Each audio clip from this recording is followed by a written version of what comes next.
Halloween Forever.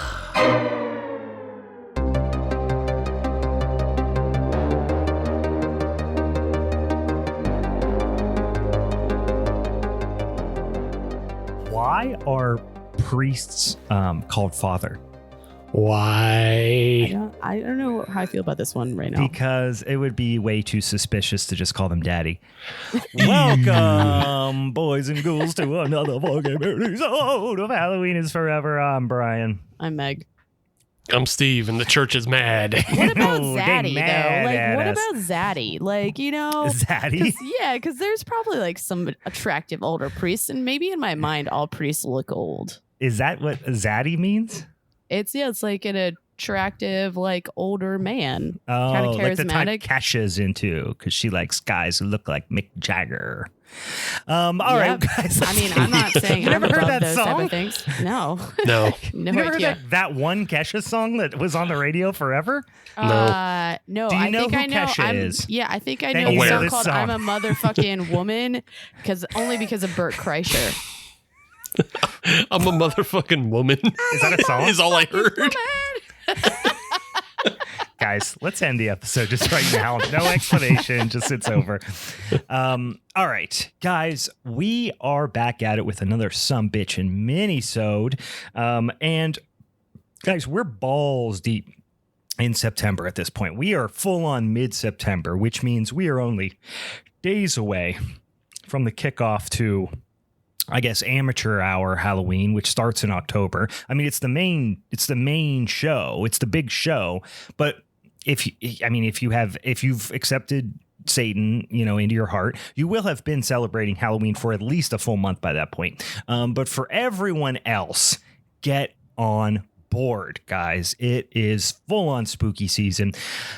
We do, unfortunately, have to deal with a little something that was kind of inflicted upon us by the current champ, which is Steve. Steve took down the Satanic I Panic. fell asleep, Steve. I want you to know that. This movie was boring.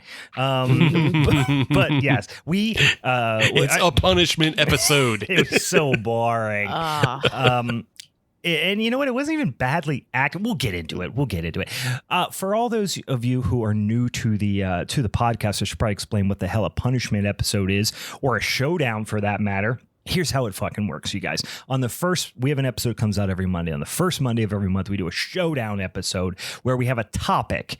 We have a whole big spinny-ass wheel of topics. Every month, we choose 3 of them. We put them out on the social medias, on Instagram and Facebook, or not Facebook, Twitter. We don't do the votes on Facebook. Our listeners and social media friends vote on it, decide which topic we should go after for the showdown episode that month. Then we each pick a movie associated with that showdown topic. Last month, it was Satanic Panic, where Steve took it home with just a perennial banger. You know what? Go back and listen to the episode. I won't tell you any more about it. But that was obviously a spoiler. Steve took it home last month when we voted. So he gets to pick a quote unquote punishment episode for us in the following episode, which is right this very second. And he picked a little flicky from, I believe, 1999. Yes. Is that accurate? Yes. Stigmata. Not a good time.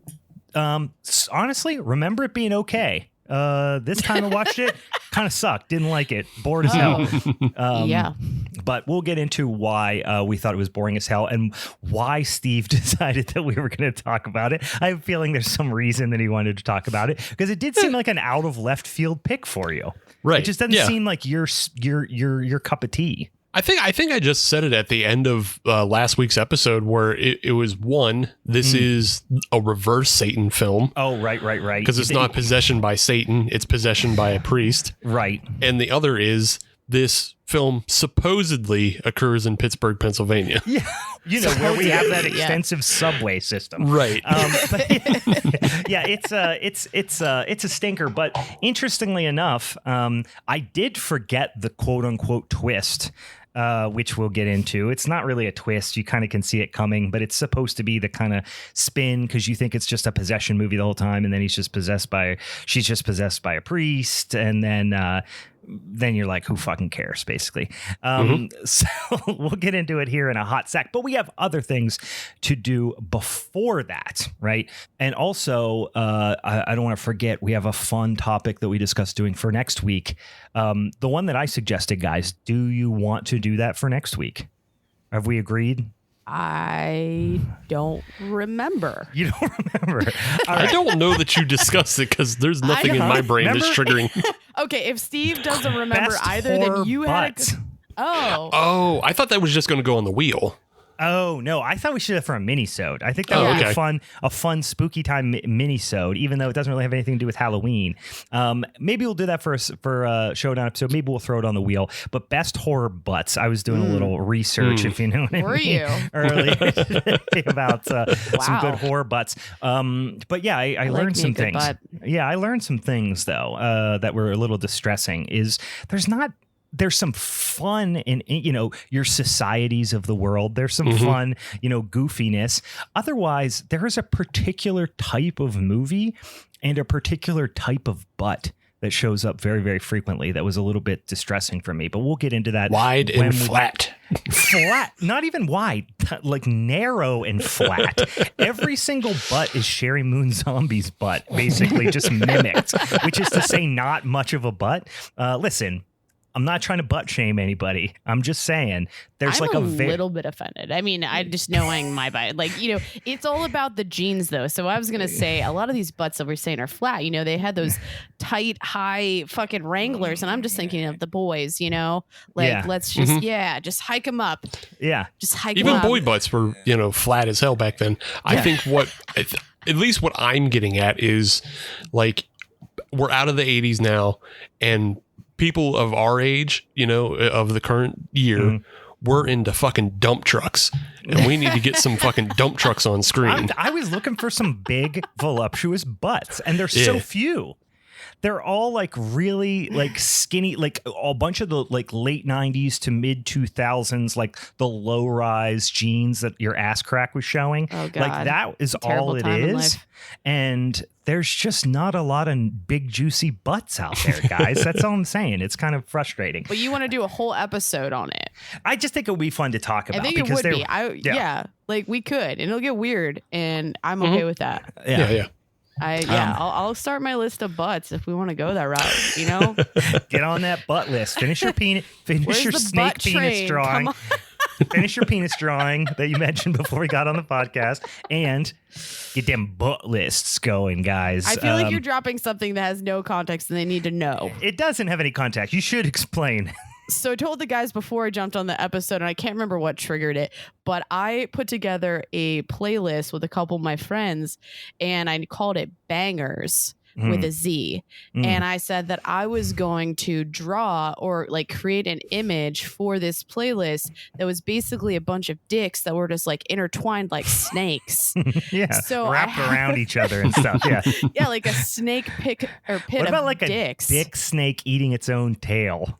But it's like, Oh yeah, like an It's like- Ouroboros. it's like big fish, little fishing itself. Or what if it's like the centipede but dicks? Wait, are all the legs little dicks too? Yeah. Oh my God. I might draw that tonight.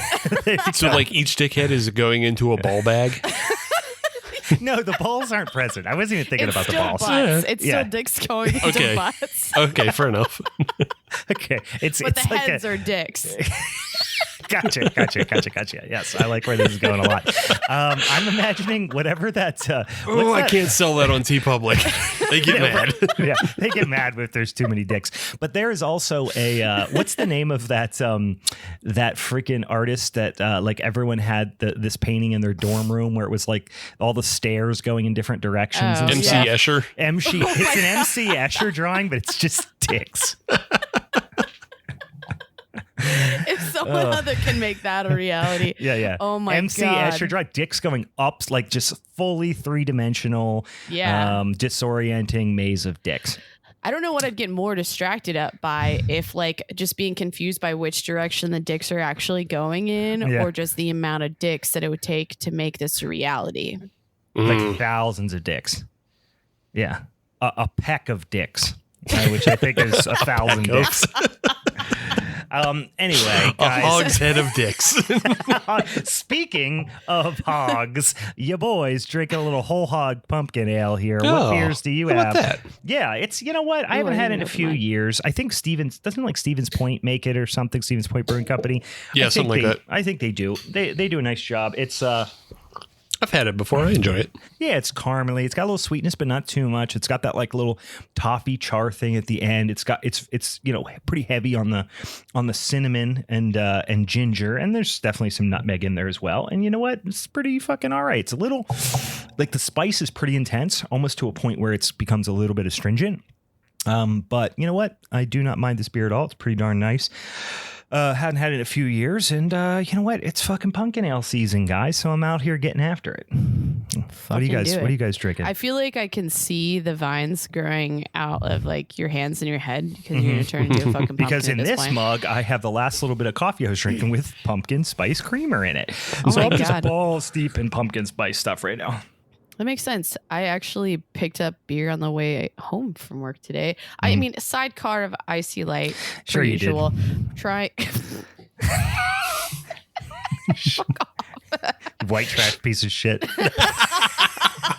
Actually, I see you've even degraded yourself even further from regular Iron City to Icy Light. The mango. I go back and forth. You know, I got to switch it up. I get a little bored with one or the other. Yeah. I can see why. What else are you drinking? I picked up, so I love painkillers, like rum painkillers. So I saw a painkiller here by Prairie Artisan Ale, and it's actually pretty good. It's like juice. I'm here for it. Yeah, I like Prairie. I mean, they do some big old sticky bitches. But as far as some of their is it real? It's real high ABV, isn't it? I think I've had that before. No, it's 5.8. Oh, really? Oh, wow. Shit. Yeah. And and that's cool, because I feel like what I like about them and why I trusted this was because when they work with like weird adjuncts or like different flavors, I feel like they usually hit it on point. Like they're the ones who did the sherbet ice cream beer, and that was spot on. Yeah, I would go as far as to say they're one of the breweries that really like were pioneers of the Gloop Glop beers. Yeah. But in a good way, because they execute them pretty well, and then everyone decided to do them, and then most people, they suck ass. But like, yeah, I've always felt like Prairie did a good job with them. And what's their other big giant something bomb they have? Christmas. Yeah. Well, it's the bomb stouts, and then there's like the Christmas bomb, and then there's fucking a birthday bomb. Yeah, all that wild shit. That's what that's what I see most often. Yeah, Steve, that's right up your alley. It is. Yeah. I love. I know. Steve was just like, ooh. Birthday bomb. It's full of cinnamon and 13% and just fucking get you blasted. Oh, God. Shit rules. I would drink 10 ounces and I'd be dead. Just a little zoom juice. What do you got, Steve?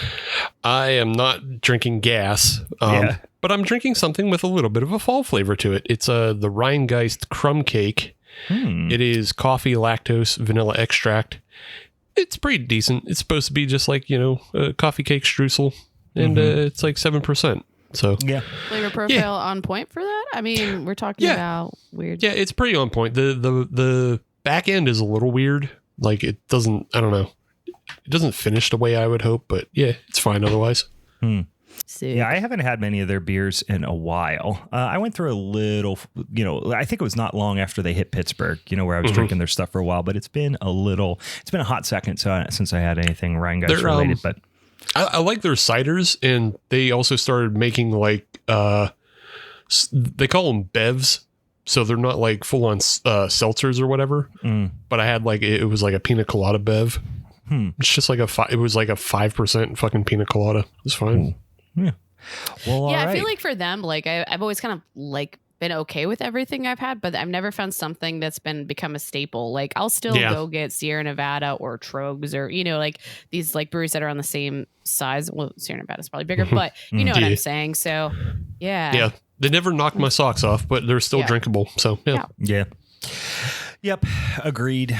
They're no Sly Fox. Nah. It's the first episode we didn't talk about Sly Fox, so I had to bring it up.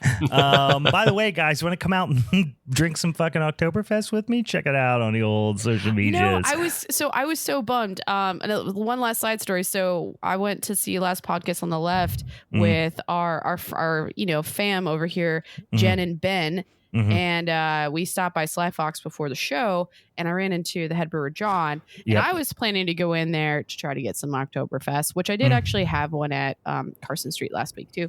Oh, nice. But he was like pouring a cask, and he just handed me one, and I was like, oh, this is free beer, I suppose. And I don't want to be rude. Yeah. So I just drank it. It was good. Yeah. Yeah. They were tapping a firkin of Oktoberfest on account of it was the grand opening party for the Highline Brewery yesterday. It was the one that I had, unless that one kicked, it was a hazy. The cask I had. Oh, they had a different. Oh, never mind. They're doing the Oktoberfest party next weekend. That was the grand opening. That was the grand opening party, and I think that was like the 113, which is like pretty lit. It's pretty lit there, guys. Yeah. That yesterday was my oldest birthday, so I was obviously on birthday duty, and we had a party for it and all that sort of stuff. But of course, I've been drinking Oktoberfest for a month, so I'm already switched over to pumpkin ales. Because your boy is I'm going to just start referring to myself as the seasonal creep. The seasonal creep. Because I'm drinking them. Yeah, I'm drinking them beers as soon as they hit the shelves. I don't give a shit when it is. Can you shave down to only a mustache if you're going to refer to yourself as the seasonal creep? Oh my God, Fu Manchu it, please. Oh yeah, I was thinking about it. Yeah, I was thinking about because my hair's getting very, very long. I have it slicked back like a full-on fucking creeper right now because I just got out of the shower not that long ago. But I've been doing this more and more often because now my hair is like if I pull my bangs down, they're like down to my lip, and it is. Very uncomfortable and disorienting. Are you going for it? Are you just gonna keep it growing? Get a huge fro? Because yours is curly as fuck. Oh yeah, it gets wild. I don't know. I don't have a plan. People are like, what's your plan with this? What are you trying to accomplish? And I'm like, mind your fucking business. Claudio Sanchez is the goal. I don't know. I'm just like, see what happens. Variety's the spice of life, guys. Get off my fucking I'm just back. Playing. I'm just playing. All right. So we do have some other exciting things to talk about. Most notably, we have our only Showdown well, not our only, but this is our second year around the old calendar since we started the podcast. And last year we did a little something in October, which we are going to recycle this idea because we had a lot of fun with it last year. Actually, we had a horrible time with it, but I think the listeners had fun with it. Right. We do a little something called the John Carpenter Showdown, where we put all of John Carpenter's horror or horror adjacent flicks that he's directed or written or whatever on the wheel. Instead of having our normal big giant million topic wheel, we just have all these John Carpenter flicks on there, and then whatever comes up for each person, that's what you get. That's what you got to watch. That's what you got to defend, whether it sucks ass or whether it's the best movie ever. And last year we really got just our mouths shit in by the wheel last year on the John Carpenter Showdown because we ended up having, I got Ghosts of Mars. For any John Carpenter fan knows that is widely accepted to be his worst film, although I don't know if I would agree with that, but it's pretty shit. Meg, you got the Village of the Damned, I did. which you ended up winning. Correct. Right? For having the least sucky movie, basically. Actually, Village of the Damned I liked. That shit in your face. It's all right. Eat that shit sandwich. I didn't hate that movie. And then Steve, what was the name of the movie you had? The something. I got The Ward. The Ward. That movie was just a shit sandwich. It was really doo-doo, and it didn't feel anything like a John Carpenter film. Binks? Yes, it did. Yeah, it was a Jar Jar Carpenter film. It stank. It really was a fucking stinker. So we got some of those off of the wheel, which is quite exciting. But we're gonna spin that wheel right fucking now, you guys. So you're listening to this on, I assume the second it drops, you're waiting there, refresh on your podcatcher app, and then on So this is probably the week of the 12th, perhaps, of September. That's when it's certainly releasing. This Showdown will be on October the 3rd. So this will kick off spooky season for us and be our Showdown. So I guess, Steve, since you are the defending champ, it probably makes sense that you get to pick the order in which it's spun, which really doesn't matter that much. But not too much, but it does matter. It does matter. And I'll because tell you if why. something gets knocked out, right, then you're like, okay, now I'm going to wait and go. But it could backfire because we have movies like The Thing on there, which of course we all want, and it's basically an automatic win.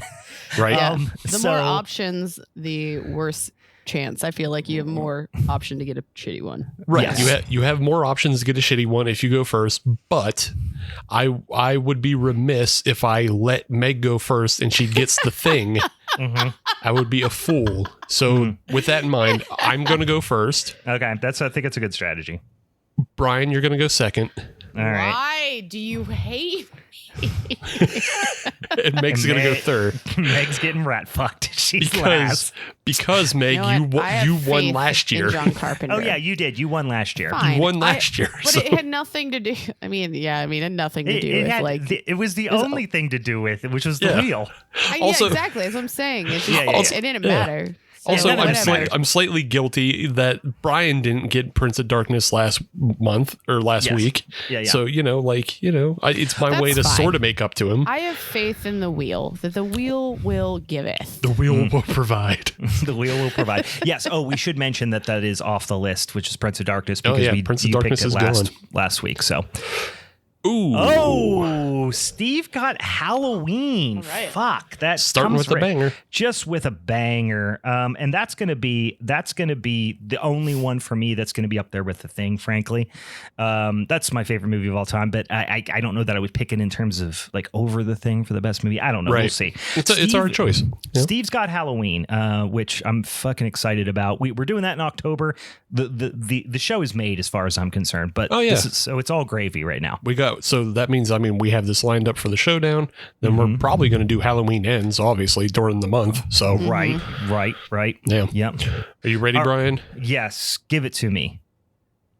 No whammies. Assault on Precinct 13. What is that? It's not horror, really. It's like it's a cool one? movie. It's a cool movie. It has a really cool soundtrack. You know what? It ain't going to beat Halloween, but I'll take it. It'll be a fun one to talk about. It'll be a fun change of pace after we go from this, the Halloween, the holiday centric movie. Well, and let's talk about it. That this whole John Carpenter one is like, we're just talking about really good movies. So we don't really have a theme. It's not like you're defending necessarily like, does it fit into this catery? It's just a John Carpenter film. It's John Carpenter. Yeah. And the only one we don't really have on here make is anyone feel better here. Yeah. Well, now, she's being all diplomatic, and then she's going to get The Thing and be like, eat my ass, you motherfucker.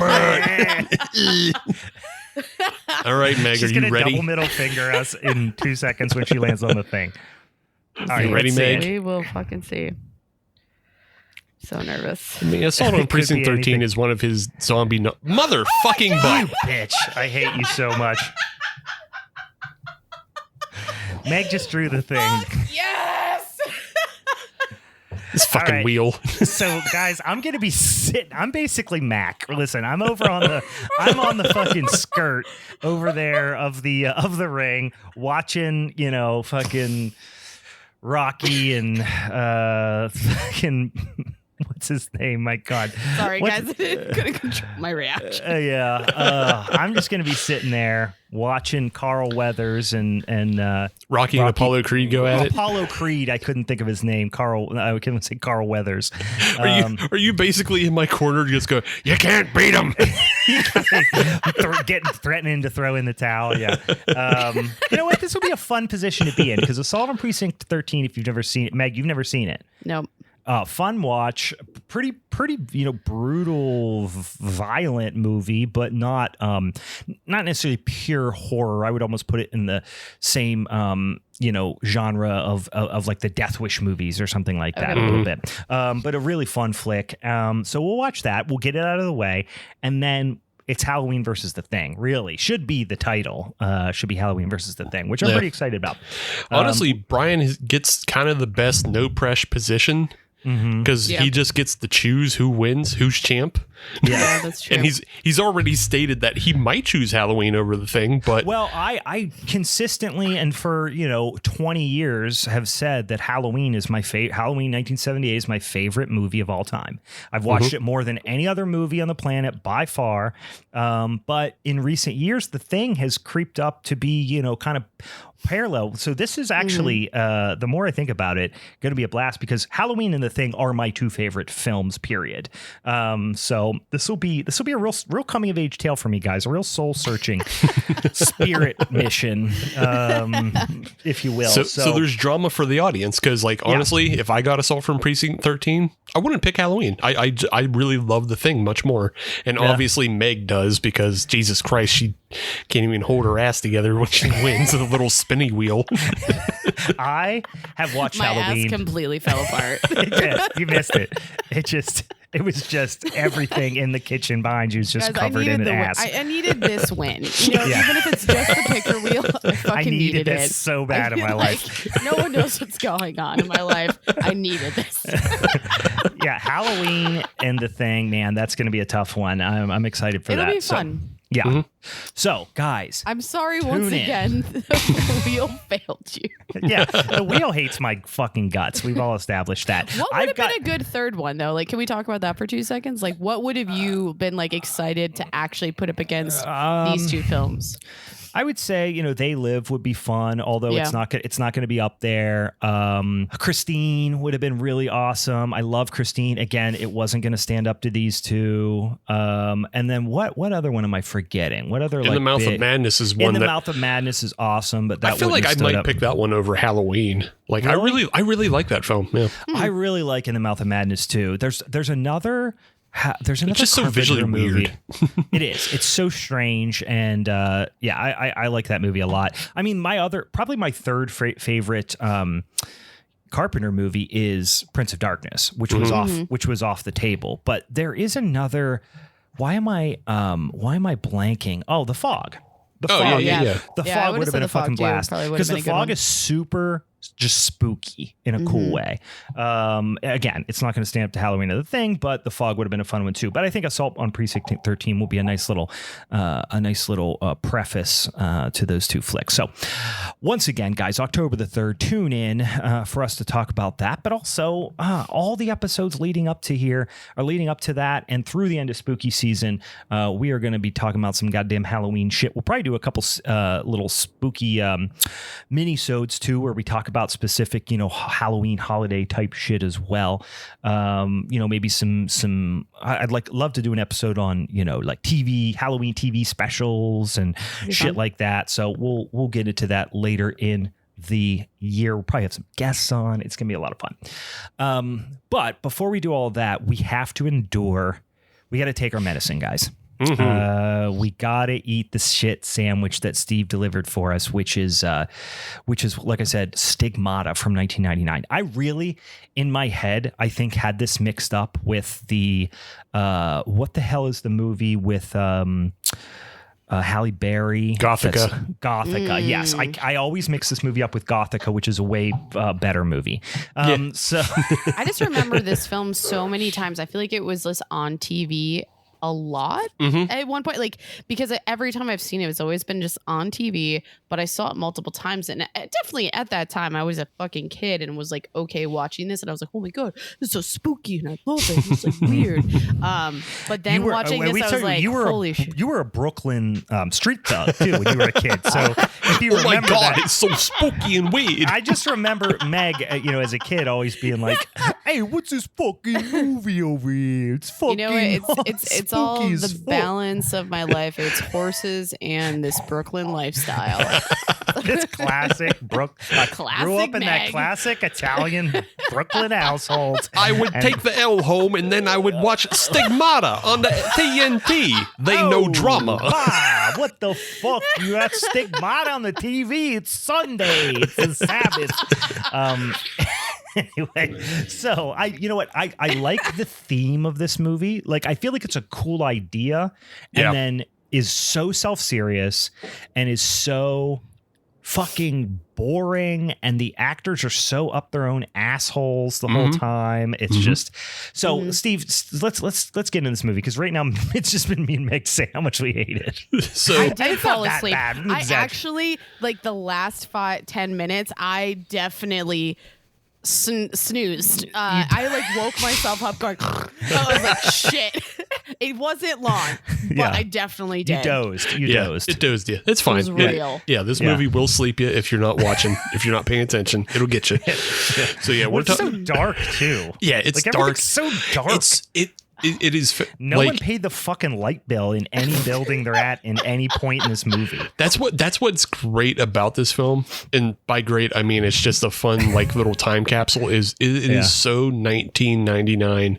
So like blue. it looks so much like Blade and The Matrix, and just like I'm But thinking not fun. Yes, it does Yeah. look like The Matrix, but like it's not, weird industrial HR geegery at all. It's just like, it reminds me, that song that like that band that's all over like TikTok or something redid recently that's got a lot of airplay. It's that It's not the corn one, is it? no, it's like the no, it's not the corn one. That's a good guess though. No, it's the one that's like okay, yeah, something Tom's Diner. The Yeah, song Tom's Diner, yeah. Yes. So that song is just this movie. This Yeah. movie is that song in movie form. I will also say the only thing, and then I'll let Steve needs to keep going with this movie because I can keep making fun of it, is that like it's supposed to be based in Pittsburgh, and I was like, the only thing they may have kind of captured with this terrible lighting is how gloomy it can be here a lot of the year. I guess they did get that. Yeah, that's the only thing they got out of Pittsburgh. Yeah, anyone not native to Pittsburgh, it rains here more than it rains in Seattle, and yet we don't have that reputation. It's just spread out all year. We're not a bunch of crybabies, Seattle. That's true. I'm not We're gonna bitch about it. pulling our shit up from our bootstraps and fucking toughing it out. We're not a bunch of a bunch of betas. Yeah. as Meg is known to refer to people as. I'm gonna say I was really drunk that episode. I don't know if you guys I can remember. tell. I was remember. real drunk. We were there. I felt bad. I like walked into the episode drunk. I apologize. This is my public apology to everyone. Public apology on the podcast nobody spends any money on and doesn't have to listen to. You know what? One thing about this, though, that could be, linked to Pittsburgh, I think maybe is I do imagine that Gabriel Byrne's breath does smell like chip chopped ham. So he just seems like a kind of guy who has bad breath. Maybe not. I don't know if it's chip chopped ham. It's got to definitely be some ciggies in there. Yeah. But yeah. It's like he looks like Pierce Brosnan, who's been rode hard and put to bed wet. Yeah. You know what I mean? Right. He looks like he's a little rough, which is okay. Like it fits. So But I was like, in that movie, I found him attractive. Which yeah, one? he's This not. one. In yeah, this one. Really? He's Oh, now. okay. Yeah, he's no, not absolutely. unattractive. He's just What did you also call me, rough. Zaddy? Zaddy? Yeah, he definitely is in the zaddy category. Okay. No, All right. I'm learning new words. All right, getting into the movie, Stigmata from 1999, starring Patricia Arquette and Gabriel Byrne, as we've already mentioned. Yeah. Directed by Rupert Wainwright, who he It brought. was a pseudonym for one of the guys that makes Cinnamon Toast Crunch. You would think. Fox. But no, Rupert Wainwright has also brought us such things as the NWA Straight Outta Compton music video and the MC Hammer You Can't Touch This video. What up? Wait, the Let's same fucking guy go. directed both of those videos? Yep. That's where he got his start. He started Wow. by directing rap videos for MC Hammer and NWA. I fucking Weird. love it. And then he made Blank Check. That was his change from Weird. music videos to features. You Was know that what, with though? Macaulay Culkin? No, it was What was someone Blank? else.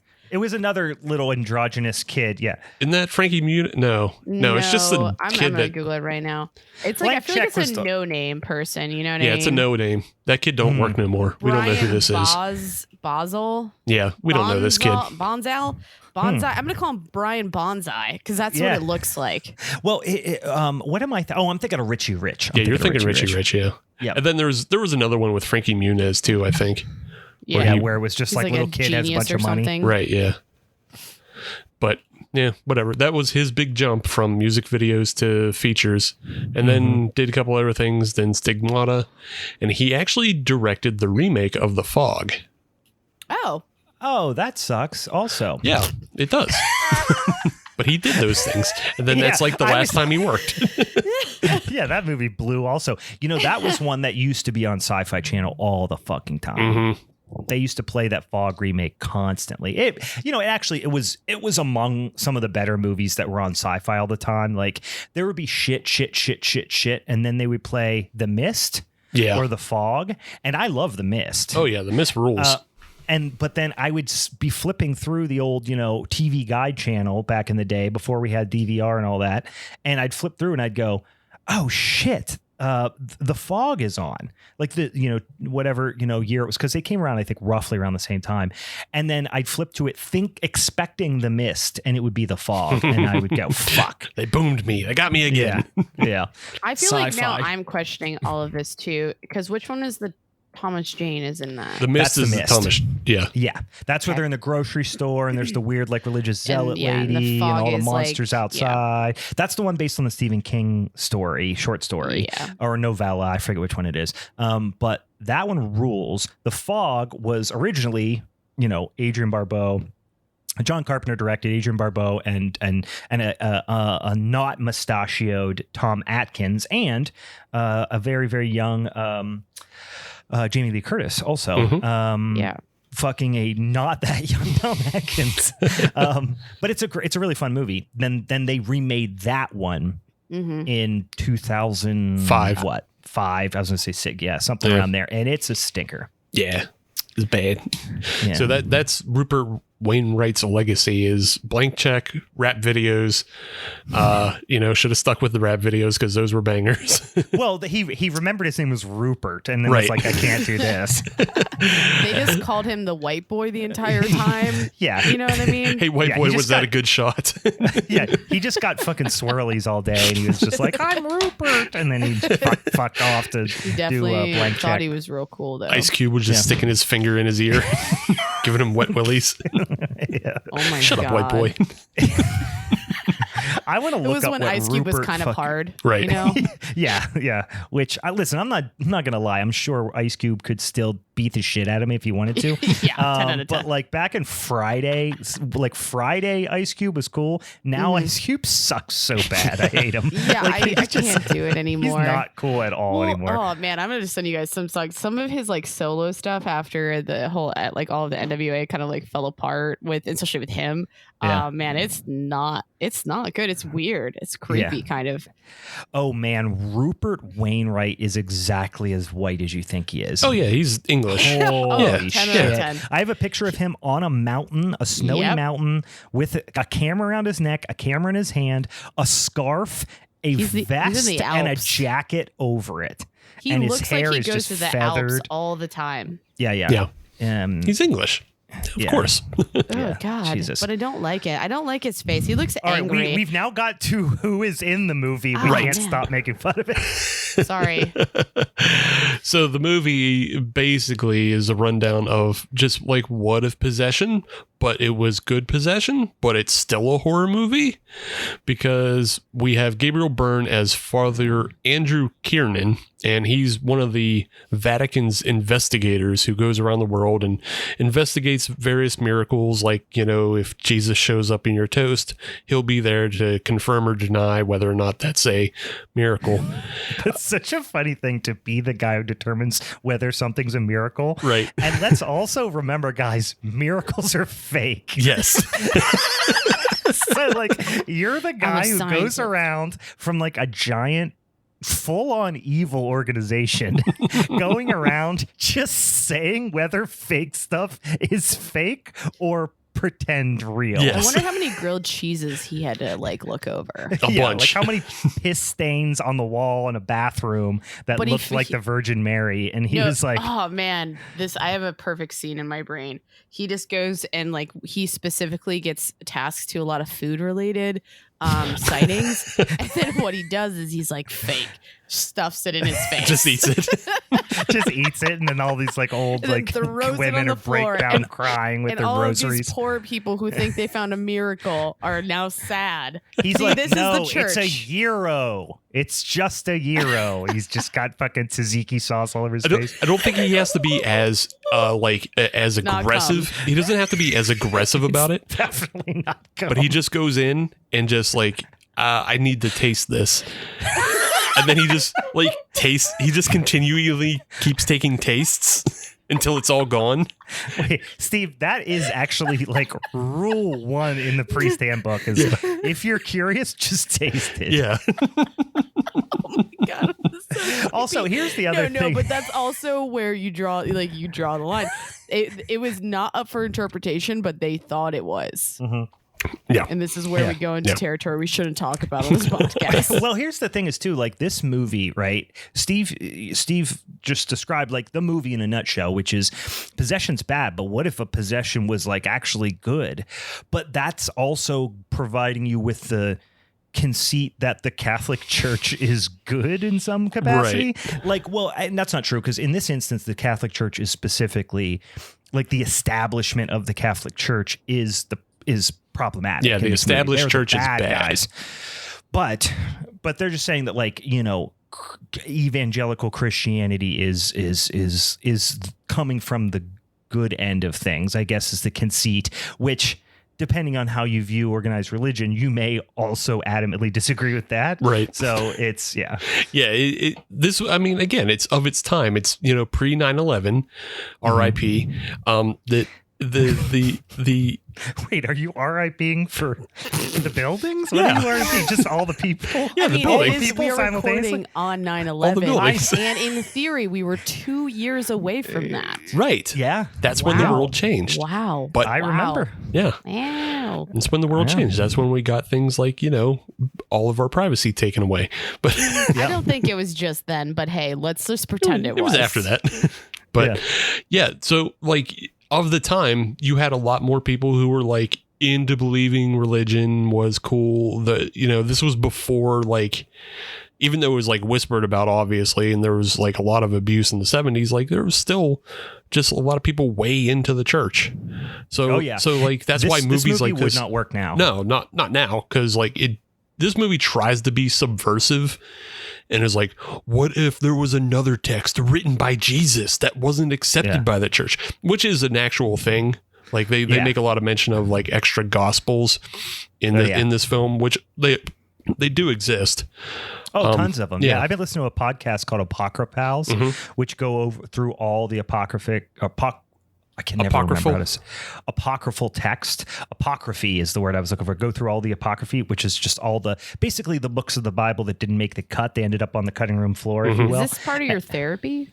I am really kind of been obsessed with like religion in recent, like in a way that you can't stop staring at like a really bad car accident when you see it on the interstate. Like that's Maybe this where is an off mic conversation because I am very curious about Yeah, that. it's super interesting. Like, Yeah. like there's the apocryphal text, and then like they're also called the Gnostic Gospels sometimes. yeah, And it's like weird. you have like Gospels that were written by Mary Magdalene. There's another Thomas one that's called the Infancy Gospel of Thomas. Yep. And that's where like there's a lot of stories about Jesus as a child, and Jesus like fucking straight up kills other kids and then blinds a whole town for seeing him kill kids and getting mad about it. He's like, well, don't witness me, bitch. Nah, blind. Entire town And that's blind. exactly where the idea of the God complex came into play. yeah. Yeah. It turns It's like, out I can he just was a kill real bitches. No, shit. that's my job, said his dad. Yeah, and then the Gospel of Thomas is also the one that some people speculate was written by Jesus, right? And that's the one that's referenced in this film.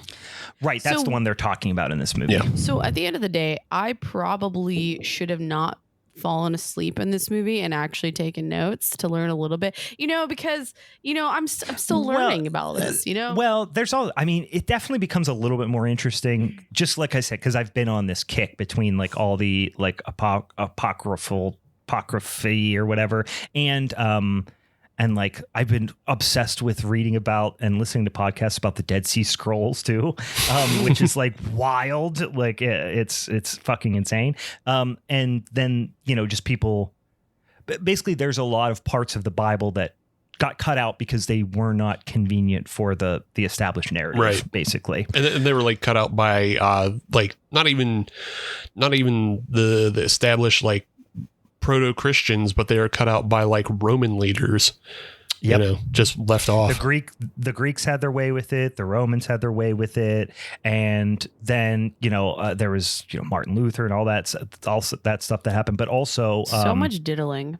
Yeah. Well, there's also like so many books that were all but proven to have been doctored or entirely forged, which is so interesting to me that people live their life not only taking it 100% literally, but making enormous life decisions and modeling their life around things that may or may not have been just like entirely made up and forged. I'm raising my hand right now because I do have a question. So in what you're saying, as far as something being entirely forged, because at the same time, there's still question of like these texts sure could have been written at one point that we're referring to. However, like they're not even, to understand this fortune, they're not even referencing these potentially truthful texts. They're just like, we're good. We got our own ideas, but under the guise that it is relevant or is part of the whole story. Is that what I'm understanding? Yeah. I mean, so the things that make it into various versions of the Bible, because there's tons of different types of, versions of the Bible. There's, and even like the Gospels, which are the kind of the sacred texts, if you will, for a lot of denominations, what constitutes them even varies pretty dramatically based on who you're talking to. You know what I mean? And like how many books are there in the Bible, which ones are included in the New Testament and the Old Testament, all vary based on, which denomination or area of the world you're from.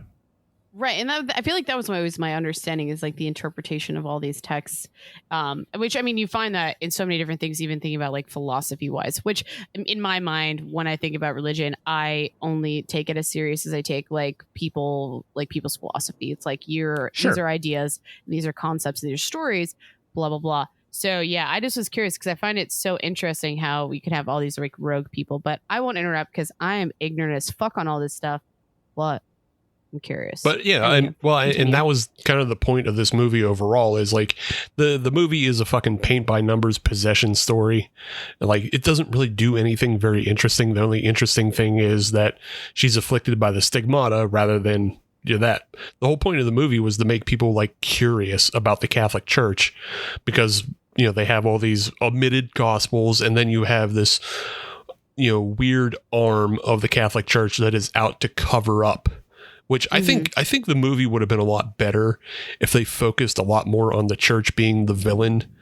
Because I don't know instead of just one cardinal, basically. Yeah. Or what? Is he a cardinal? Yeah, he's a cardinal. Yeah, he's a cardinal. Yeah. Which, sidebar about that guy, he always looks like he would be part of a religious character. Like, I feel like he has played a lot of religious characters. Anywho. Yeah, I feel like he always is a priest. If we went back through, he's like that type of guy who's like, oh yeah, he just plays a cop and everything. Right. That guy just plays a character priest actor. If somebody needs a priest. T-shirt idea though, because of what you just said, paint by numbers, but Stigmata style. Sure. Please make this happen. So just to confirm what we're talking about though, if you go on the actor is his IMDb, Jonathan Pryce, who plays the cardinal in this film. He also plays Cardinal Jorge Mario in The Two Popes. So he's there you go. Yeah. He's knighted too. He's knighted. Cardinal. Did you guys see that? Well, yeah, he also plays Prince Philip in The Crown. Oh, maybe this was the last time I saw him. I did like The Crown for the first couple seasons. Missed it. Would have loved to have seen The Crown. Can't watch it now. It's been spoiled. The No, ending's been spoiled for me. She died. Guess what? That was a Curb Your Enthusiasm reference about Passion of the Christ. Remember, he's like, would have loved to have seen the Passion, missed the Passion. Would have loved to have that's seen funny. it. That is Passion of the Christ is a movie I actively avoided, and I've never seen. I don't think I would ever have an interest in seeing. I watched it. It's not bad. It's super violent and gory, and Yeah, it's all right. Yeah. worth not avoiding anymore. Yeah, because it's not like Low tier, it's. low They're the trying to list. be like a. Yeah, listen. There's other. If you're looking for a movie to watch, it's not on my recos list. But Yeah. It's let's take shrooms and watch the Passion of the Christ. Sure. That's a fun Night Easter night. activity for you, Meg. yeah. Fun Easter activity. Open the Easter egg and I get to choose like how much shrooms are in the Yeah. egg. Whoa! Yeah. Fuck yeah! Go around, spend the day finding your drugs, and then whatever drugs you find for the day, that's what you get to take before you watch The Passion. Wow! Yeah, watch The Passion. It's just a cocktail. Yeah. Things. It's just an activity. Wow. Yeah. Wow! Maybe you find a Xanny bar and some shrooms. Oh my maybe. god! Who knows? It all depends on who you're playing with. But Yeah. That's true. But then you just got to elbow all the other kids who are looking for the drugs too. I don't think you should be playing that with kids. Feisty. I mean, kids as in kid adults. People your age, not literal children. Yeah, like Brian. Maybe I'll elbow Brian. Sure. Yeah, that's fine. I would Fair elbow enough. you too.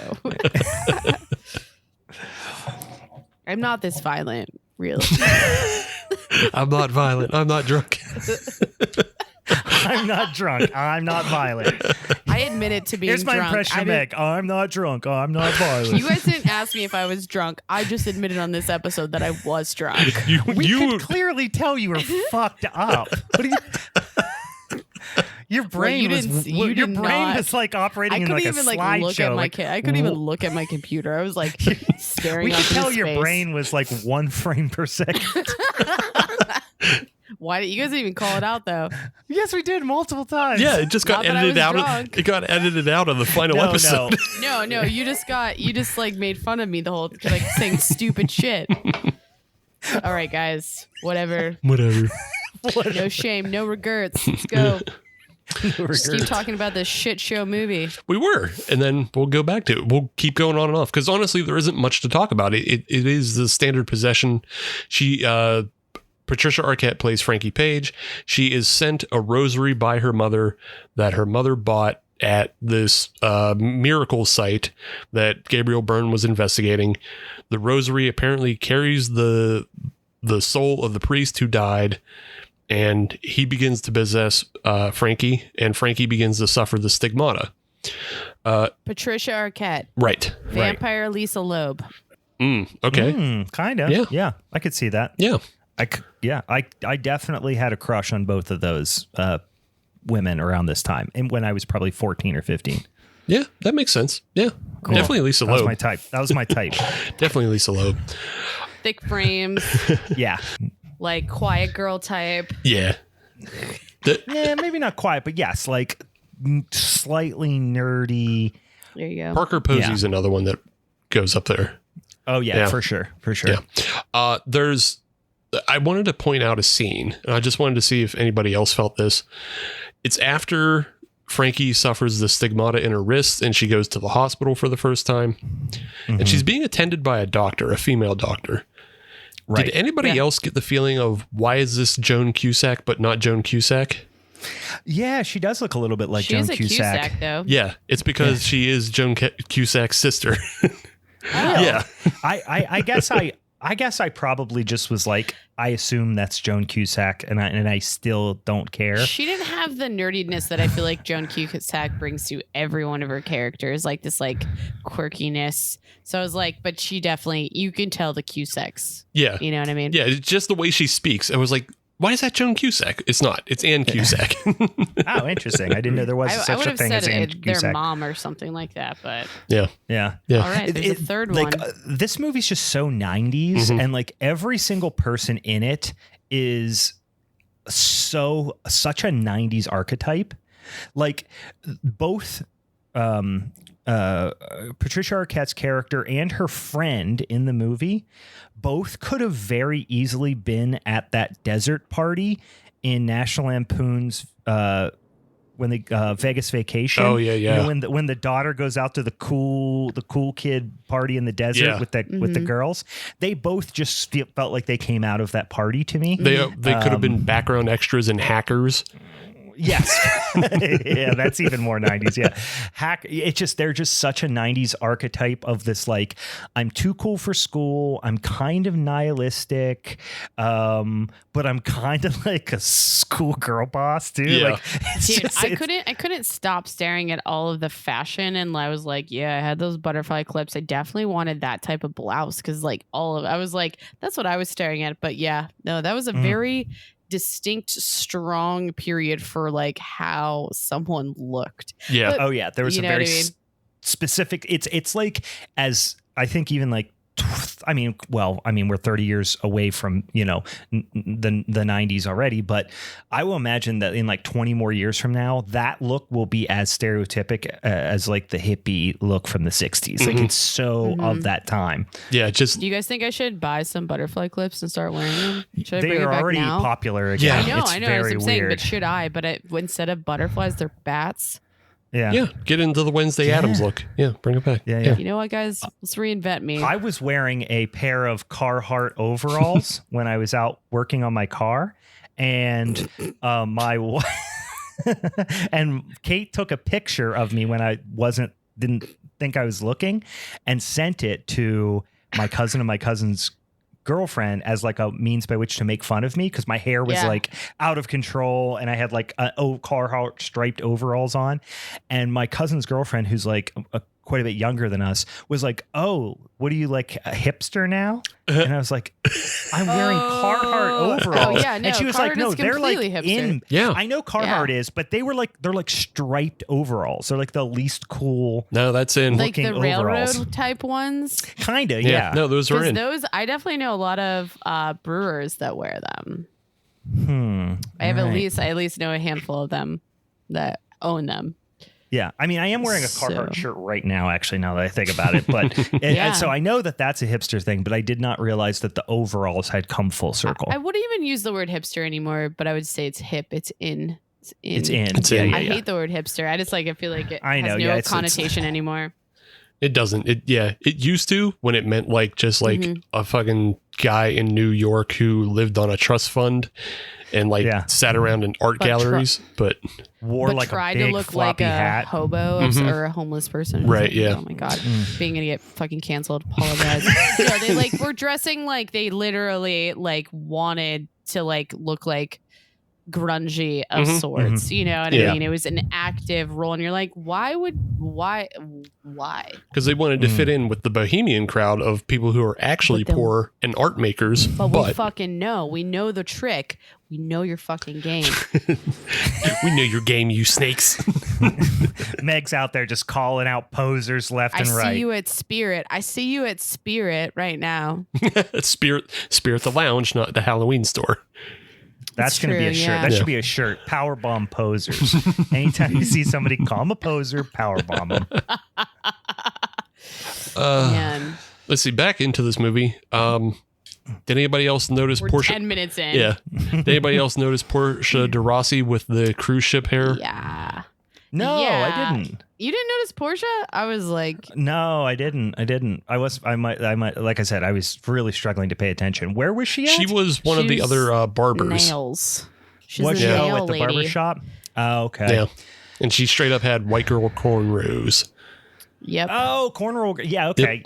Yeah. The thing is, she just like blends into like that like she looks like she was hatched out of a 90s egg most of the time. Yeah. Totally. So it's either her or I think about Arrested Development. Like that's the only other thing I really think of with her. Yeah, same here. And in Scream 2, she was there. Oh yeah. See, but that's so 90s Right, to me. yeah. Like See, that. this all makes sense because I mean we've seen all these things, but I would have never recognized her until I started watching Arrested Development. Ever. Yeah, I would have just thought that's one of them 90s people I see all the time. Yeah, she definitely has classic white and like 90s white girl shit going on.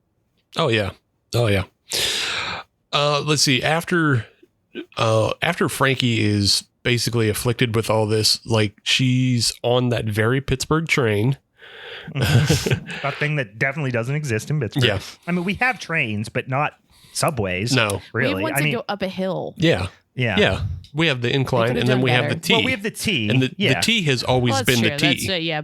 And it doesn't look like that. Yeah, the T has always looked like the T. It has never looked like the 1980s New York subway system.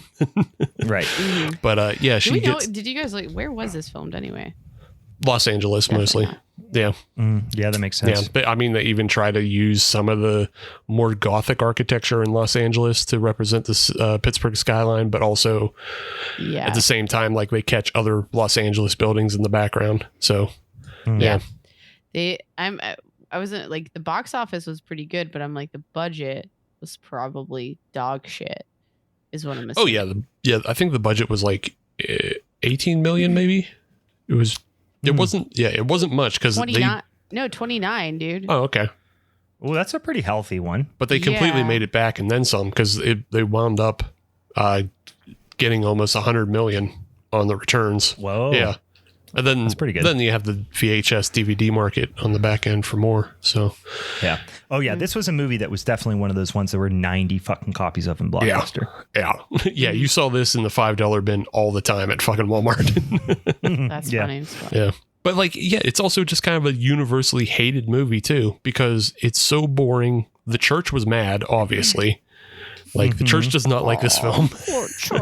Oh wow! Oh, you gonna be a big baby about it, church? They accused you of being a bad guy. Ooh. Oh, was you guys? Oh, was you messing up all your molesting? Oh my god, I'm done. I would continue this all day. No, here's the thing, and listen, because here's one thing we have to. Whenever I say things about priests molesting children, people are like, "Oh, come on, that's in bad taste." I'm like, "No, molesting children's in bad taste." Like, there is one profession that has an enormously disproportionate relative percentage of child molesters, and it's priests. Yeah. There's you can't point to like, oh, also Starbucks dentists. baristas. Yeah. Garbage men. Like they also molest. No. There's only one that's really, it's like scout leaders, which is not a profession. That's a volunteer job. And priests. Those are the ones that molest kids. So that's the reality of the situation. I do think though that in this instance, the story was supposed to not necessarily be like, anti-religious. It was just anti the Catholic Church. Yeah, it was anti because the whole thing with like the gospel, what they were saying is like Jesus's gospel or whatever, which they were alluding to the Gospel of Thomas. The whole idea is that it's all about like, no, the church doesn't have to be this physical thing that you have to go to and do all your little rituals and do tithe and all that stuff. The church is in the hearts of all Jesus's followers. Like that's the general thing. But that is, of course, very much at odds with the idea that if you don't go to church every Sunday and get Holy Communion and have a guy, do a thing on your forehead or whatever, that you're going to go to hell. When you say, you can't really put it as anymore as like do a thing on your forehead, Brian, because you got to be a little bit more specific. Because in my I was talking about like Ash Wednesday. Brain, I'm like, oh, you went right to facial. Okay. You see, Meg doesn't know all the little. I was right with you, Brian, but then I remember. Oh yeah, Meg doesn't know all the goofy little rituals. Like she doesn't understand Ash Wednesday. Yeah, but you've seen the people that come in. Like you just put the tip in your mouth and then you just like comes on your. Yeah, well, that too, because but but you've seen the people walk around with like the ashes on, doing the whole thing with the ashes on their foreheads and stuff, and of course, genuflecting when you walk into the pew and getting a little bit of holy water and putting it, on your head or whatever, like all that stuff that happens every time you go into church that makes it feel like you're purifying your soul so you don't go to hell if you get hit by a fucking bus. That stuff, this gospel supposedly says like, oh, that stuff, that's all well and good, but that's not the real purpose. And of course, the establishment, the Catholic Church and the bajillion dollars that it, brings in and feeds money to fucking politicians and super PACs and everybody who wants to fucking, control what women do with their bodies and all that sort of things. They need the money for that to happen, and they need the people for the money to happen. Well, and Doug Mastriano or whatever that guy, I hope he dies in a fire. Dr. Oz, I don't think Dr. Oz fits into that narrative, Meg. Well, no, he is. I I'm mean, saying he's bought and sold. He's like a bought and sold Oh, like politician for sure, definitely being supported by like religious, because that's his fucking narrative. He's like, we gonna protect the family unit. Like I literally on Tubi saw Dr. Oz fucking like commercials the entire time. I just think he's of a different religion, Meg. That's all. It's not the Catholic. Oh no, that's fine. Yeah, I lump all yins together. That's fine. I lump all those believers together. Don't lump me together with these fuckwads. Fucking Dr. Oz and Doug Mastriano. I'm gonna live ignorantly as I fucking want when it comes to religion. These are the respective GOP candidates running for senator, state senator, and governor, governor of Pennsylvania. So, in case you're wondering all this local politics we're talking. Anyway, yeah. So that's the whole kind of idea with this one. I did have a question I was getting to, Steve. I wanted to get your take on this because you were undoubtedly paying a lot closer attention than Meg and I were. Were we meant to believe that Frankie was specifically chosen and there was kind of a butterfly effect situation set up so that she would end up getting the crucifix or the rosary and ultimately be the vessel, and they intentionally picked somebody who was an atheist, or was that happenstance? You bring it up, and I think, you know what, you're probably right that there is some sort of like divine happenstance of like getting that kid to steal the rosary from the body and then sell it to the mother and then get it to Frankie. And then the mother mails it to her. Yeah, that's what I took it as. Like, we're actively picking an atheist because this coming out of the mouth of an atheist would be somehow more convincing. It would be more convincing, but also more shattering to the church. Because they say up until this point, the only people who suffer the stigmata are like the most deeply pious of people. And then, should we say what the stigmata is, by the way? I kind of forgot. We didn't say, but we can just clear it up for the audience. It's just basically all the wounds that Christ supposedly received during his crucifixion. So it's like the nails through the hands and the feet, getting stabbed in the side, which was supposed to be I guess it's in an alternate ending of this film, is that she suffers the fifth wound, which is getting stabbed in the side. With the spear. Yeah, with the spear. The Roman soldier spear. I mean, obviously, alternate ending, it would have completely changed the vibe, because I feel like in theory she had to live, so she would have gotten that one. I think it would have been like Dunzo, like right. Yeah, she dies in the alternate ending. Yeah. And then she gets the crown of thorn wounds as well. And then when she's on that very Pittsburgh train, she's getting whipped on the back. The lashes. Yeah, the lashes. So yeah, she suffers through all of the different stigmata afflictions, and she also begins to speak Aramaic, and the Aramaic she's speaking is the Gospel of Thomas. And the fact that it's coming from an atheist, and they've gone through great lengths to hide the Gospel of Thomas, is what concerns the Catholic Church, and why they dispatched their agents to to Pittsburgh. They're MIB. Yeah, they're MIBs on their way to Pittsburgh. I maybe I missed it, or maybe I was just thinking of it. But like, did they say if? But in the Catholic Church, MIB stands for men and boys. Oh God! Oh my God! Brian said it. What are you, tattling the God? We were all thinking that Brian said it. I said it. I totally said it. Once again, guys, priests molest kids. I'm not making this up. This is no. I didn't laugh as much because I was like, no, this is real. This is like so bad. Yeah. This is so bad. Did they say if the guys that they were dispatching, was it like, were they part of like the Opus Dei side of the church, or? I mean, I guess I never heard that specifically, but I did feel that it was insinuated. Okay.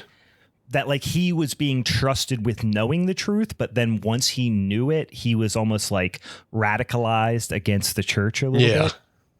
Yeah. So I didn't know, because like the thing is, like, Opus Dei is always known as like the CIA, FBI, of the Vatican. Yeah, the super like the clandestine arm that reaches out and hides everything. Yeah.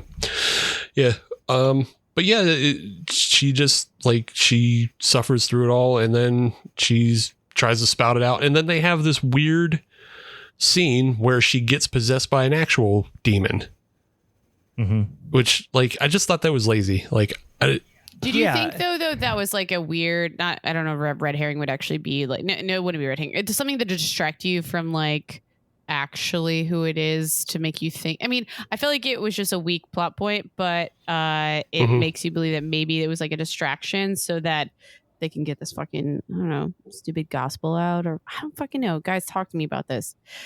I'm frustrated. Yeah. Well, I think there was the other thing that I was confused about this was like, okay, the intentions of, and I don't think this was something about the story I don't understand. I think it was poor writing a little bit, was the priest, the old priest that died, that ended up using Frankie as his vessel, right?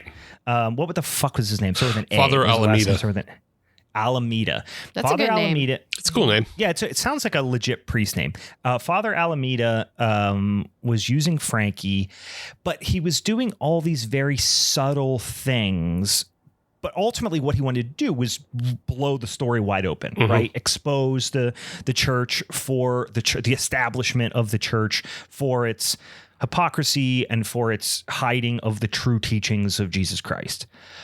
But it seemed like he was pretty powerless in the sense that he had to almost set things up like a Rube Goldberg machine type of thing to like, oh, then she writes the story out and then this priest sees it and then but then he can also just derail trains. You know what I mean? It's like, it just was, he didn't seem to have a real concise plan. Yeah.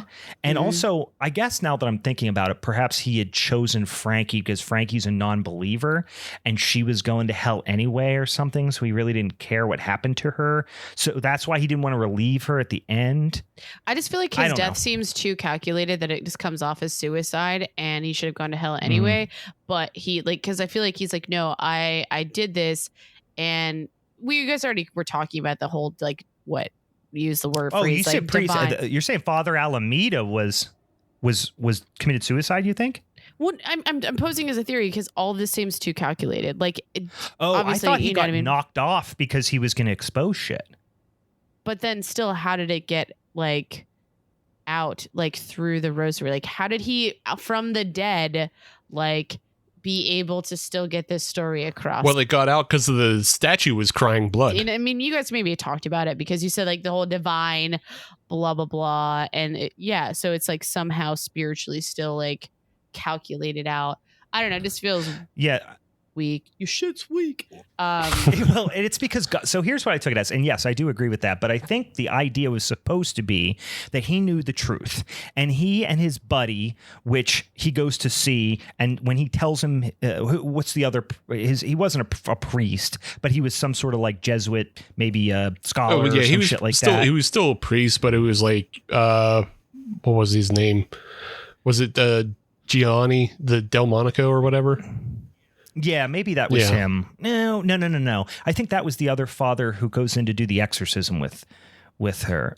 Anyway, I don't know, but it was the guy he goes and says, no, Father Alameda is dead. And he's like, how'd you know? And he's like, I saw his body in the coffin or whatever. And that guy and Father Alameda were on the translation panel that were translating from Aramaic, the gospel of Jesus Christ or whatever.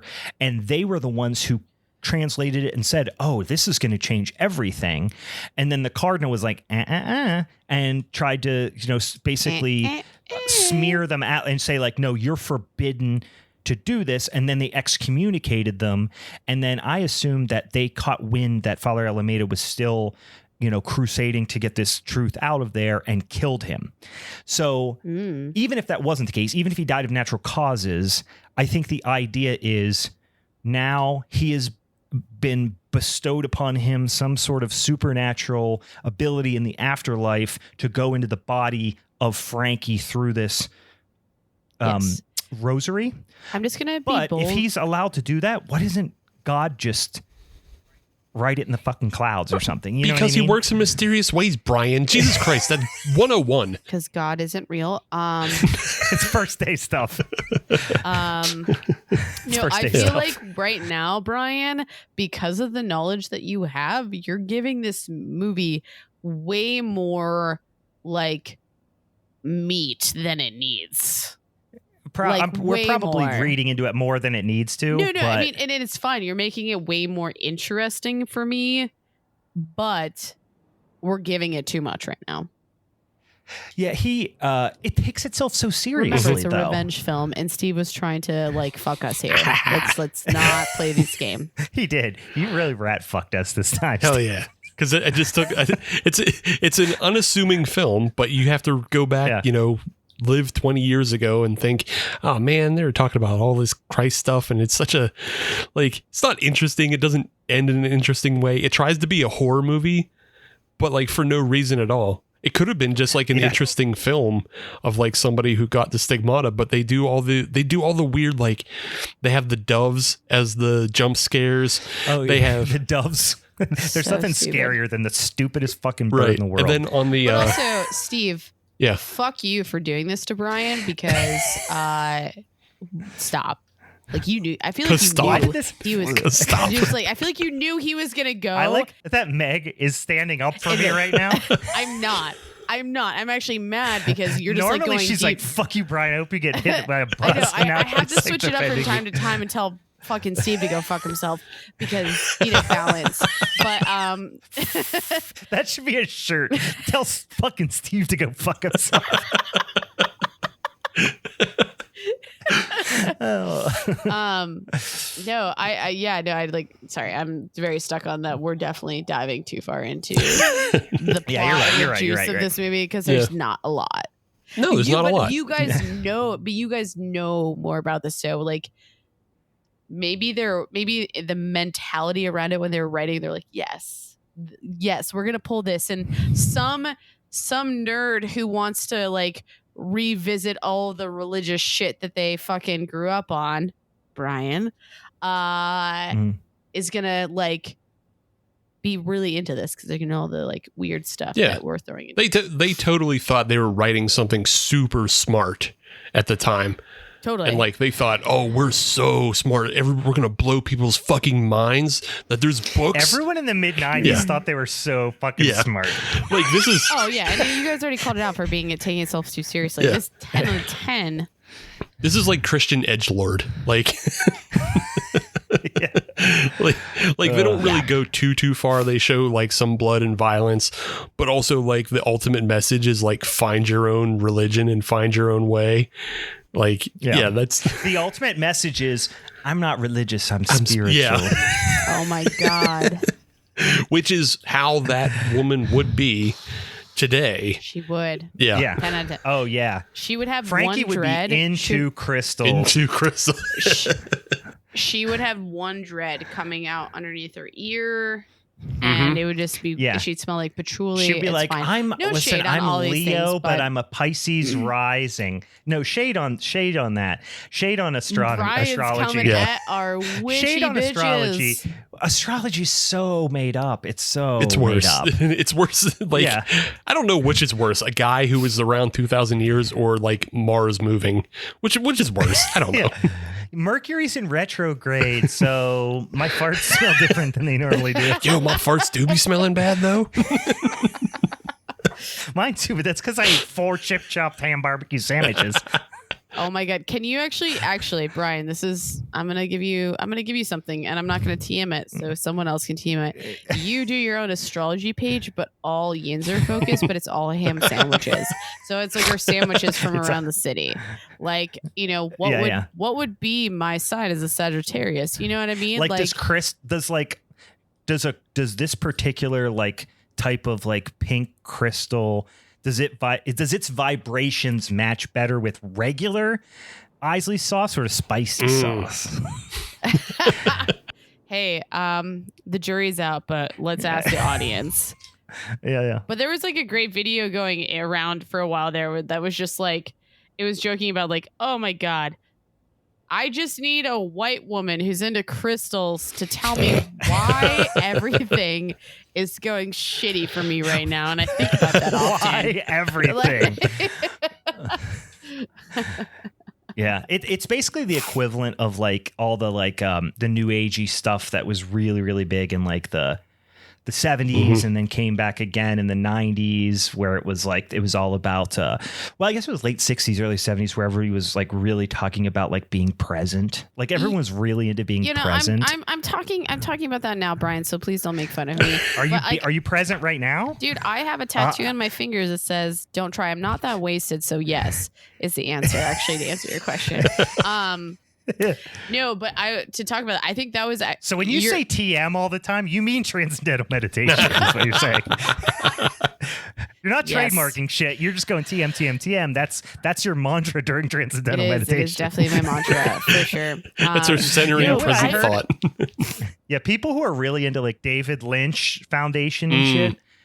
Did you know like Rivers Cuomo from Weezer like meditates like 10 hours a day? Well, he has the time to. I'm not going to lie.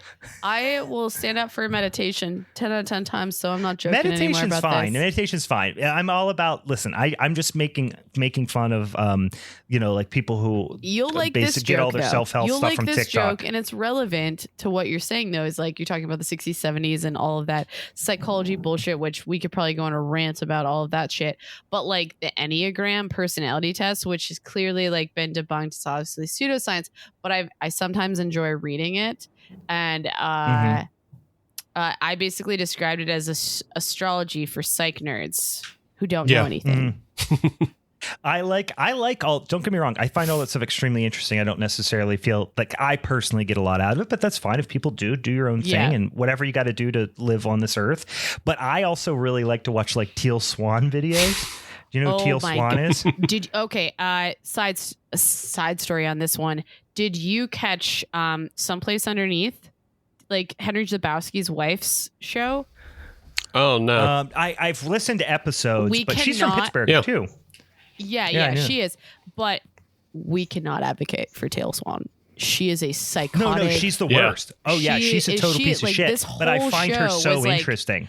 Yeah, dude, she is. I mean, like, I had a joke because she literally like encourages people to kill themselves. Like, allegedly, because I'm pretty sure she's quite litigious, but she allegedly convinces people to commit suicide. If anyone, I'm just going to say this as a blanket statement. If anyone wants to learn more about Teal Swan, look up the show Someplace Underneath and look up the Teal Swan episodes, because they deep dove into all of her bullshit. And I found it, I got more like, oh my God, because Teal Swan started coming up on my TikToks and my Instagrams. And I was like, yeah. And my older sister was the same way. And then I sent her this episode and I'm like, welp, dunzo there. Like she sucks you in with like very safe stuff that you're like, I needed to hear that. And then, I mean, all cult leaders make sure everything, 30% of everything they say is totally reasonable, so that they suck you in, or even if it's 60, 66% or whatever, but then the other third is what you got to worry about. That's the third that'll get you. I seriously should find the conversation my sister and I had, because after listening to that, she just texted me, I think I almost got sucked in by a cult leader. She texted me that. I was like, you did? Like, I know. I mean, we all secretly want to be in a cult. Like, it sounds super It's so fun. easy, too. Holiness Forever cult. Guys, yes, we are starting a cult. You know that. We should probably do some rituals. All right, back to Stigmata, guys. Can we, like, wrap this Stigmata shit up? Because we're not paying attention. I hate this movie. I hate this movie, and I hate Steve. Excellent. Effect achieved. You did. You got it. Well, I figured it would have got you both in different ways. Brian would have brought up a lot of past trauma. Meg just inflicting all this weird ass fucking lore on you. For me, it's religious trauma. For Meg, it's just a sucky movie. It's just a sucky movie full of lore she doesn't get. Please don't. Yep. Please don't equate them. Meg's not gonna like this movie, but it's gonna bring up some real religious trauma shit with her. I didn't think it would get you an equal effect. I love this stuff. Well, I just told you I listen to so many religious podcasts, not because I'm religious, but because I find it all very, very interesting. Sure. Even though I am not a religious or spiritual or anything like that. You know, I to be fair and like to like back you up on that one is that I still find it all really interesting to learn it because I, you know, being more like growing up non-religious, I think philosophy's caught me a little bit more. But all of these things are overlapping. There's so many, like all of it is. It's all just one person's philosophy is another person's religion is another person's So storybook, I'm always curious, but at the end of the day, I don't like even labels. Like even practicing stoicism, like I hate even saying that type of stuff because I'm like, don't give me a label. I just don't want it. Well, because you can, even if it's religion or something else. Well, like the difference is like with philosophy, you can find definite links. So like you can go to Nietzsche and then trace that back to Heidegger. You can go to who's it? Marcus Aurelius is the big Stoic. So like you can find the origins of that there. And like you have like real historical figures. Religion is so fucking muddy because of like who really wrote any of this. And that's why it's interesting. It seems like more ego. Yeah. It kind of comes off as more ego because you're talking about something that would be like this all powerful entity. And at the end of the day, that's like full on, I am this being. Yeah, it's more of like trying to, instead of, I mean, like, I think of the difference between, which I did not anticipate this conversation going this way, but I kind of like put the difference between religion and philosophy and like a way to understand the way you interact with the world versus the Abrahamic religions, which are basically trying to answer how the world began and how I need to act on this mortal plane. I honestly just like to simplify it even further. I look at it as purpose. It's like we're trying all to understand why the fuck we exist.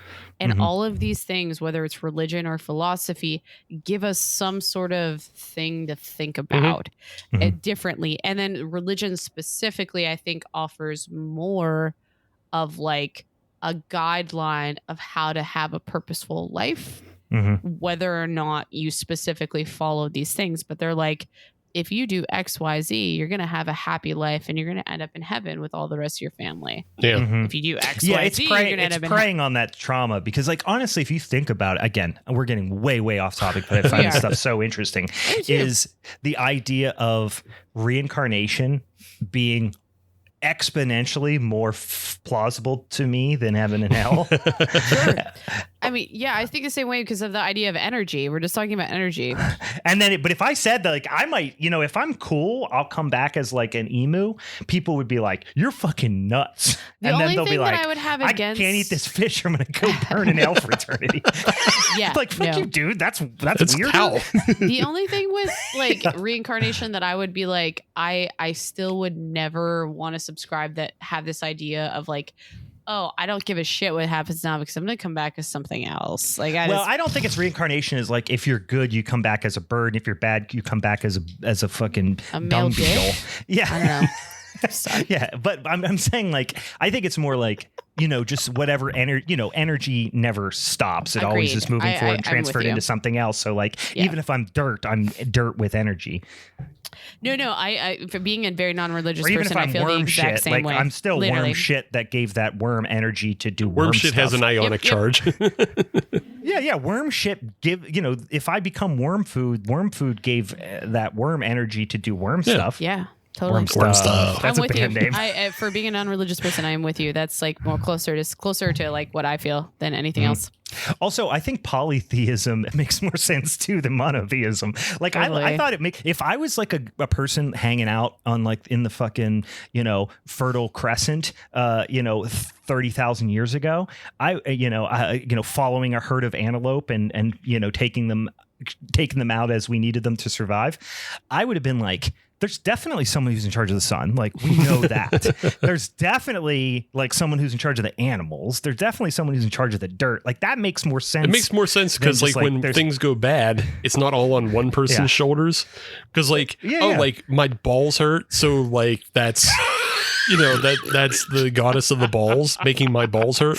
But I'm still What eating is the well. goddess of the balls name? Can you, I don't can know you, why can you that tell just me? really hit me right in the funny bone. I want to know what the goddess of the balls name The goddess is. of the balls name? Like I'm just there and I'm like, my balls. Why do my balls hurt, yo? Testathini? Athene. Oh my god, that is perfect. I was just thinking about that SNL sketch with Tom Hanks where he's like, please don't cut my testicles. But it's like, your balls hurt, but you're still eating well. So you get mad at Testathini, but you're great with, whoever's in charge of food for you. The antelope Yeah. goddess, yeah. Yep. Are we still covering this No, movie? we're just on the No, general no. theology and philosophy. Perfect. I love it. I just wanted to make sure we didn't have to come back to anything. Like, should we need to wrap anything up right now with the movie? Because I'm loving this, like, making shit up thing. Because this is basically what. Anyway. No, so. I was just cracking up at, oh man, that I don't know why that tickled me so hard. No, Frankie gets possessed by a real demon. Doesn't make a whole lot of sense. Then gets taken to a secret church area. They try to exorcise her, and then fucking Father Kiernan forgives what's his face, Alameda. Choke her out. Mhm. Not into it. And then they kiss. She was not into They kiss. that. Oh yeah, why Aw. did they kiss? Cause Because they like Zaddy. each other. Because a boy and a 'Cause girl are on Zaddy. screen, they got to Yeah. kiss. Sometimes you gotta eat the body of Zaddy instead of the body of Christ. oh god, that's another shirt. Eat the body of Zaddy. The body of Zaddy given for you. You know what, guys? I'm here for it. Oh man. And then the only cool scene in the whole movie, frankly, there's two kind of cool scenes. One was when right after she got the stigmatas shit, and then she was in the hospital and she sat straight up in the bed and screamed. That was kind of cool. And then when she is, when she's levitating on the cross, that was okay too. Kind of a cool image. I mean, for as emotional, I feel like I guess as corny as it is, like the seriousness of like Patricia Arquette, I even now coming back to it, I'm like, I can get it. I can get into it a little bit. Yeah, she's it might be good. the only Like, I like interesting her. parts. It's dramatic, but I feel like it's interesting. It's just shot very weirdly in 90s, Yeah, it's shot like fucking Johnny Mnemonic. So Yeah. Johnny Mnemonic sucks too, but I'd much rather watch it than this. it's again. a way more fun movie. It's got a dolphin Yeah. with a brain thing and iced tea. And Ice-T, yeah. Ice-T's I'm always going to be on board with Ice-T. Hell yeah. But I mean, I don't dislike any of the people in this. I like Patricia Arquette, typically speaking. And I also like fucking old ham breath. What the fuck is his name? Gabriel Byrne. Gabriel. Jesus. Gabriel Byrne. I think he's good too. Please stop talking shit on my zaddy boyfriend. He had a real interesting 1999 because he did this film. Yeah. And then he also did the other terrible End of Days where he was the devil. Oh, I was going to say, what else? He did another one like right around that time too. Yeah. Literally same year. Trying to End of Days. round out his whole portfolio. Like, gotta be Bruce, gotta be double. No. Bring it back to Brooklyn, guys. Which End of Days occurs in New York. So there you Boom. go. There you go. Boom. Well, guys, that it's going to drive me. Oh, okay. That was the other one I was thinking of. I was thinking The Usual Suspects was like 97, but it was 95. It was a little bit before that. A little early. Yeah, great flick. And then, of course, we didn't even mention that Gabriel Byrne is in my opinion, one of the greatest horror movies ever made, which is Hereditary. What's he the is He in gets that, set on yeah. fire. He gets set on fire in that movie. Spoiler alert, guys. If you haven't seen Hereditary, it's been out for 4 years and it's a fucking masterpiece. Get You it should probably see together. that. Yeah. So is there anything else? We're pretty much done with this piece of shit, right? The last thing I'll mention is the possible original title for this film was going to be. Can we guess? Go ahead. Oh, it Go ahead, starts with an guess. S. It starts with Go ahead and guess. Satan's pussy? cock. Okay, no, to both. Neither Satan's cock nor Satan's pussy. No, I said cock. I know. And Meg said pussy. No, not cock. Cock. Yeah. Like cock. Like beta cuck. Satan's cuck? Yeah, that's No, what I said. not Satan's cuck either. Okay. Sinister. Meg, did you want to... Sinister? No. No, it was originally going to be called St. Francis of Pittsburgh. Oh, that would have been so bad. That would have never sold. No, it wouldn't. But you know what? That would have been kind of like it would have got. It probably would have lived on better, just kind of like Bloodsucking Pharaohs of Pittsburgh. That movie sucks, but it's a little bit funny. You know what would be really funny is it probably would have gotten over more with the church community, and then they would have seen it and been super shocked and they terrified. Would have been tricked. Yeah, it would have been a huge trick. Yeah. And then the controversy might have made it gone, culty. I think it did. I think it already did go culty though, because it made $100 million being a shitty movie. I just think it was a shitty R-rated movie. Steve, I would put it more for the time and place of the type of stuff that was coming out. Like it feels like a 90s like horror movie. Yes, if I would have watched this in 1999, I would have thought it was I would have thought it was cool. Like, yeah. You know what I mean? I would have thought the characters were cool. Like she was a cool 1999 archetype. Yeah. It is not. I mean, is it actually talked about like a culty film now? No. Yeah, I didn't think so.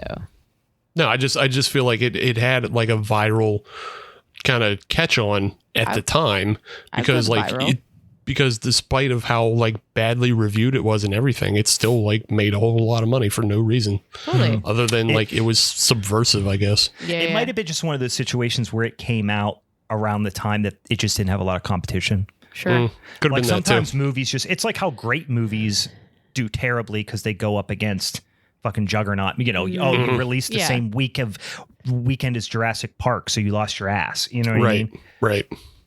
So, yeah, could be that too. But yeah, an interesting footnote in the history, and just it's funny because it's a film that claims to be in Pittsburgh, but there's really nothing Pittsburgh about it. Strange. No accents, no nothing. Nothing even remotely Pittsburgh. There's one other film that this makes me think of, and it's a Norm Macdonald film, and the film is Screwed.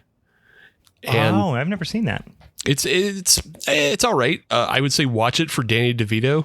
It's I'm not even going to say anything why, but okay. This film, it's filmed mostly in Los Angeles and Canada, I believe, but they go to great lengths to make you think it's Pittsburgh because they have like 1059 The X stickers on things, and they have like the coroner's office is the Allegheny coroner's office. So like they go to great lengths to make you think it's Pittsburgh, but like there's no Pittsburgh in it. It's great. Yeah. Is it star Norm Macdonald? Yeah, it stars Norm Macdonald and Dave Chappelle, and Danny DeVito is in it as well. And I'll just leave it at that because check it out. I will. It's not I like good. all those people. It's not like all good, those people, but check it out. Yeah.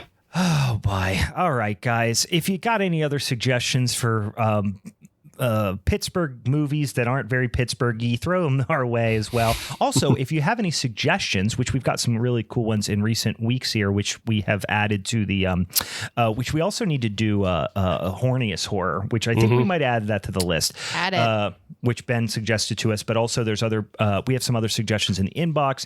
But if you have any minisode suggestions for Halloween or for the remainder of spooky season or beyond, throw them our way because we're always gathering those, and we do have a couple episodes still to fill in for October. So reminder, guys, we are doing for our October Showdown. So you got about 3 weeks, guys, to get on this sumbitch and watch these 3 movies. And these should be quintessential, at least 2 of them should be quintessential spooky season watches, which is of course Halloween. Everyone needs to watch Halloween. I'm going to watch it probably 3 times in the next month.